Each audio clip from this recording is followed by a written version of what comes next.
जय श्री कृष्णा। राधे राधे। करवा चौथ के व्रत रखने वाली सभी बहनों को हार्दिक शुभकामनाएं। हिंदू धर्म में करवा चौथ का विशेष महत्व माना जाता है। इस दिन महिलाएं अपने पति की लंबी आयु, अच्छे स्वास्थ्य और सुखी विवाहित जीवन की कामना करती हैं और निर्जला व्रत करती हैं। शाम को चंद्रमा को अर्घ्य देने के बाद ही महिलाएं अपना व्रत खोलती हैं। हर साल कार्तिक मास के कृष्ण पक्ष की चतुर्थी तिथि को करवा चौथ का पर्व मनाया जाता है। इस बार कार्तिक मास के कृष्ण पक्ष की चतुर्थी तिथि को 20 अक्टूबर 2024 को महिलाएं करवा चौथ का व्रत रखेंगी। चलिए हम सभी बहनें मिलकर करवा चौथ की कथा सुनते हैं। बोलिए करवा चौथ माता की जय। एक साहूकार था जिसके 7 बेटे और 1 बेटी थी। 7 भाई और बहन एक साथ बैठकर भोजन करते थे। एक दिन कार्तिक की चौथ का व्रत आया। भाई बोला कि बहन आओ भोजन करें। बहन बोली कि आज करवा चौथ का व्रत है, चाँद उगने पर ही खाऊंगी। तब भाई ने सोचा कि चाँद उगने तक बहन भूखी रहेगी, तो एक भाई ने दिया जलाया, दूसरे भाई ने छलनी लेकर उसे ढका और नकली चाँद दिखाकर बहन से कहने लगे कि चल चाँद उग गया है, अर्घ दे ले। बहन अपने भाभियों से कहने लगी कि चलो अर्घ दें। तो भाभियाँ बोली तुम्हारा चाँद उगा होगा, हमारा चाँद तो रात को उगेगा। बहन ने जब अकेले ही अर्घ दे दिया और खाने लगी तो पहले ही ग्रास में बाल आया, दूसरे ग्रास में कंकड़ आया और तीसरे ग्रास में मुंह की ओर किया। तो उसकी ससुराल से संदेशा आया कि उसका पति बहुत बीमार है, जल्दी भेजो। माँ ने जब लड़की को विदा किया तो कहा कि रास्ते में जो भी मिले उसके पांव लगना और जो कोई सुहाग का आशीष दे उसके पल्ले में गांठ लगाकर उसे कुछ रुपए देना। बहन जब भाइयों से विदा हुई तो रास्ते में जो भी मिला उसने यही आशीष दी कि तुम 7 भाइयों की बहन, तुम्हारे भाई सुखी रहें और तुम उनका सुख देखो। सुहाग का आशीष किसी ने भी नहीं दिया। जब वह ससुराल पहुंची तो दरवाजे पर उसकी छोटी ननद खड़ी थी। वह उसके भी पांव लगी तो उसने कहा कि सुहागिन रहो।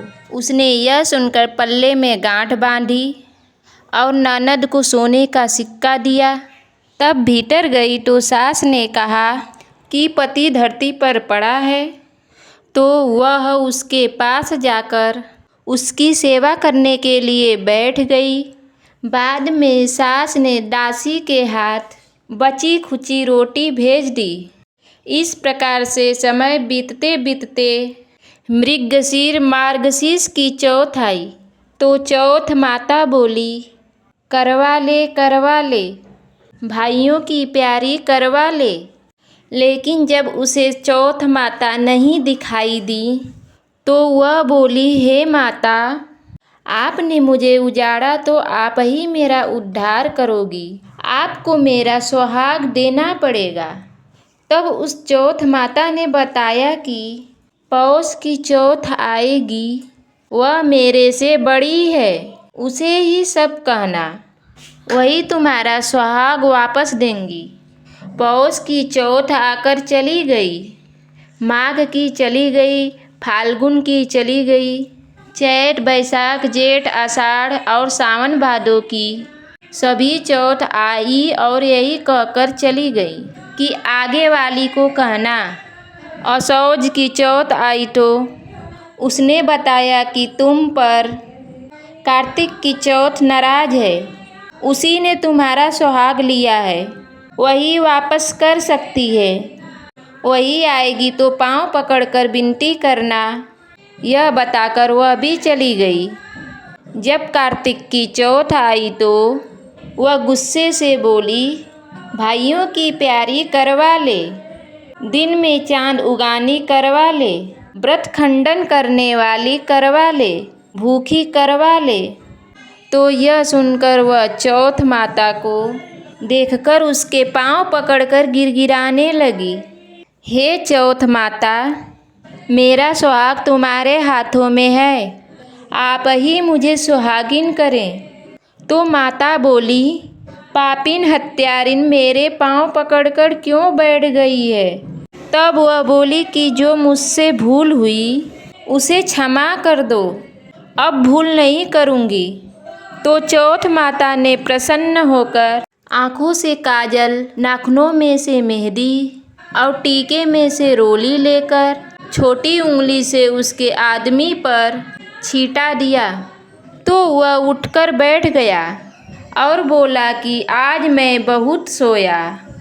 वह बोली, क्या सोए, मुझे तो 12 महीने हो गए। अब जाकर चौथ माता ने मेरा सुहाग लौटाया। तब उसने कहा कि जल्दी से माता का पूजन करो। जब चौथ माता की कहानी सुनी, करवा का पूजन किया, तो प्रसाद खाकर दोनों पति पत्नी चौपड़ खेलने बैठ गए। नीचे से दादी आई, उसने उन दोनों को चौसड़ पासे से खेलते देखा, तो उसने सासू जी को जाकर बताया। तब से सारे गांव में यह बात प्रसिद्ध होती गई कि सब स्त्रियां चौथ का व्रत करें तो सुहाग अटल रहेगा। जिस तरह से साहूकार के बेटी का सुहाग दिया, उसी तरह चौथ माता सबको सुहागिन रखें। यही करवा चौथ के उपवास की सनातन महिमा है।